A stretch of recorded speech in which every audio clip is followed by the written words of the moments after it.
Kita bahas dulu sholat 5 waktu. Sholat ini tolak ukur. Dosa paling gede itu Pak, ninggalkan sholat. Dosa paling gede itu ninggalkan sholat. Awas lu, hati-hati ini, jangan dibuat enteng.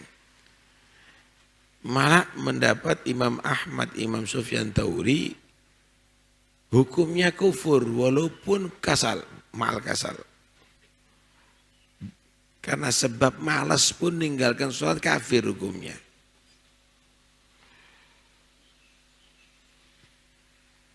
Kalau kita jumhur menyatakan yang kafir itu kalau jahidan wujubas sholat, mengingkari kewajiban sholat. Karena Nabi berkata begini, man taraka sholata, siapa orang yang meninggalkan sholat muta'ammidan, sengaja, gak ada udur. Gak ada udur. Faqad kafara jiharon, berarti telah melakukan kekufuran dengan sengaja. Jumhur kebanyakan ulama mengatakan meninggalkan sholat sengaja jahidan dalam keadaan mengingkari kewajiban sholat. Bagi anak, sholat tidak wajib. Kafir. Kafir ini orang sudah murtad. Orang kalau sudah mengingkari kewajiban agama, dia menyatakan gak wajib, kafir Pak. Perempuan misalnya menyatakan gak wajib perempuan itu pakai jilbab, kafir. Artinya gak wajib untuk menutup badannya, auratnya, bisa kufur. Orang kalau sudah menyatakan Quran itu bukan wahyu Allah, kafir. Ka'bah itu enggak ada, bukan di Mekah. Yang ada di Jombang misalnya, yang ada di Pasuruan, Sungi lagi. Bisa kafir. Mengingkari kuburan Nabi Muhammad, enggak ada di Madinah itu. Kuburan Nabi Muhammad bukan di Madinah, ada di Gunung Kawi misalnya. Bisa kafir itu. Itu dengan ijma itu wajib diyakini itu. Wajib diyakini. Hati-hati, tidak boleh orang entengkan. Tinggalkan sholat itu bahaya. Tidak ada satu kewajiban yang hukumnya bagi orang yang meninggalkannya dibunuh kecuali sholat. Dibunuh Pak. Jadi kalau ada orang nggak sholat duhur, orang nggak sholat duhur, diperintahkan sholat, nggak mau sampai asar, sholat, digodoi duhurnya sekali, nggak mau sampai maghrib, penggal kepalanya dalam hukum Islam. Ini orang nggak layak di hidup di atas dunia. Wih, berat itu sholat itu. Cuma dienteng tuh. Hanya sekedar sibuk becak, ayo enggak sholat. Hanya sekedar macul ada di sawah, enggak sholat. Hanya sekedar jadi kuli, enggak sholat. Awas lu, hati-hati. Ada satu riwayat, man taraka faridatan faqad kutiba ismuhu ala babin nar, hadza labudda min dukhulin nar. Siapa orang yang meninggalkan satu kewajiban sholat dengan sengaja ya, nggak digodoi, nggak nyesel, berarti udah tertulis di pintu neraka, ini orang harus disiksa di neraka. Alhamdulillah, mas hati-hati ya. Selain wajib dirinya melakukan sholat, wajib yang dalam kewajibannya untuk melaksanakan sholat. Contoh, dia menafkahi istri, istri jangan sampai nggak sholat. Menafkahi anak, anak jangan sampai nggak sholat. Dia punya pegawai, jangan sampai pegawainya nggak sholat.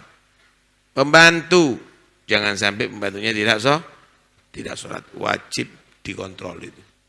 Kalau enggak balaknya gede. Miara orang nggak sholat ini balak, Pak. Bu, miara orang nggak sholat ini balak. Habib Abdurrahman bin Abdullah Bilfaqih, alamatud dunia. Satu saat Habib Abdurrahman ini orang terhormat, Pak, wali, alim yang luar biasa. Kok dapat fitnah sampai di penjara? Ya semua kaget, salah apa ini? Kenapa ini? Beliau pasrah aja, pasrah. Sampai akhirnya terbukti tidak salah, keluar. Cuma dia koreksi. Apa salah saya terhadap ajaran agama ini? Lawang ibadahnya seperti begitu, ilmunya seperti begitu, aktivitasnya selalu sibuk, selalu zikir. Diteliti, ternyata ada satu yang ia lupa.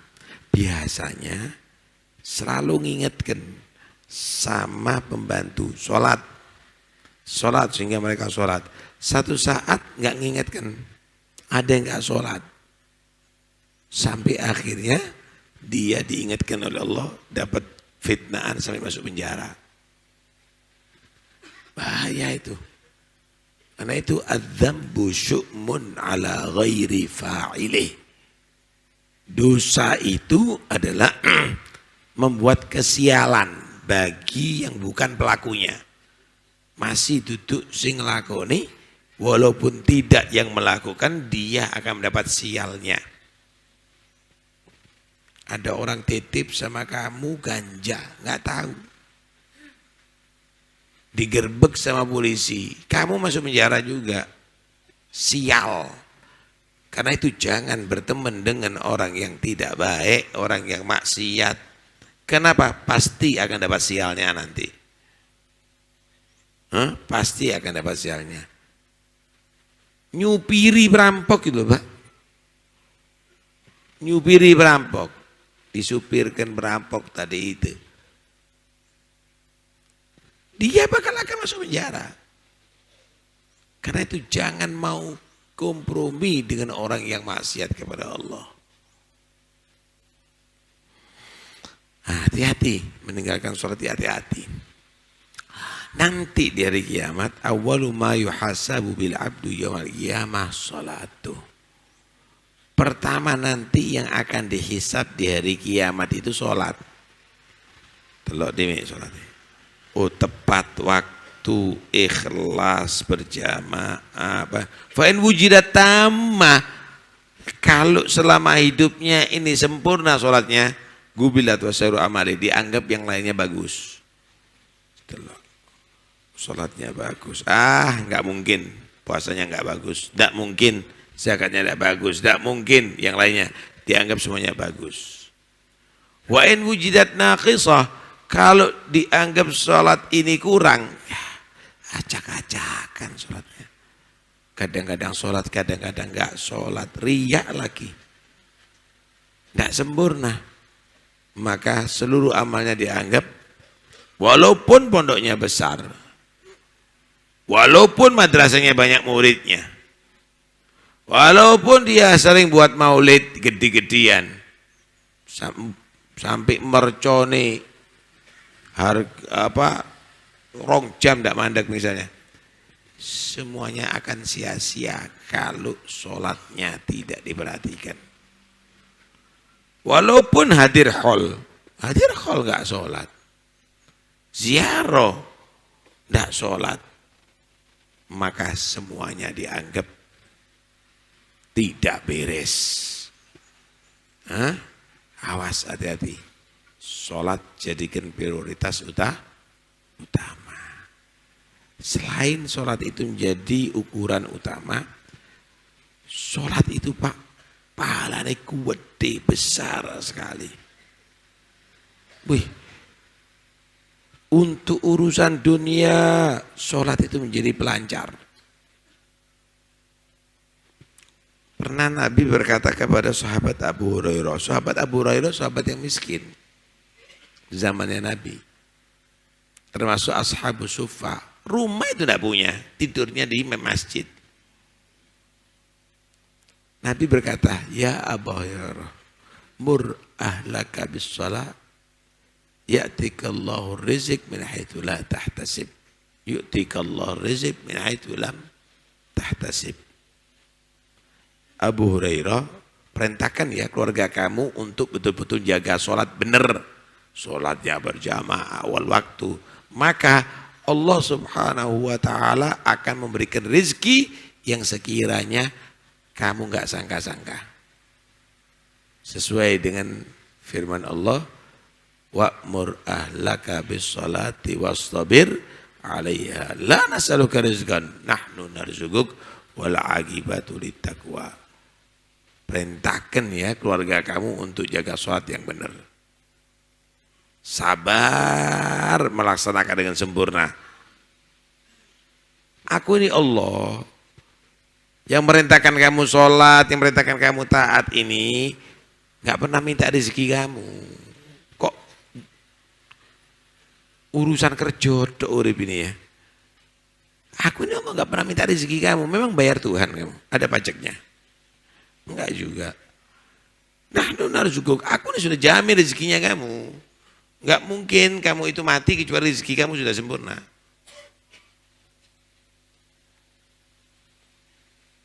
Karena itu orang kalau kepingin sukses, sholatnya jangan sampai ditinggalkan hatta yang sunnah. Orang dulu itu Pak, Haji Karim,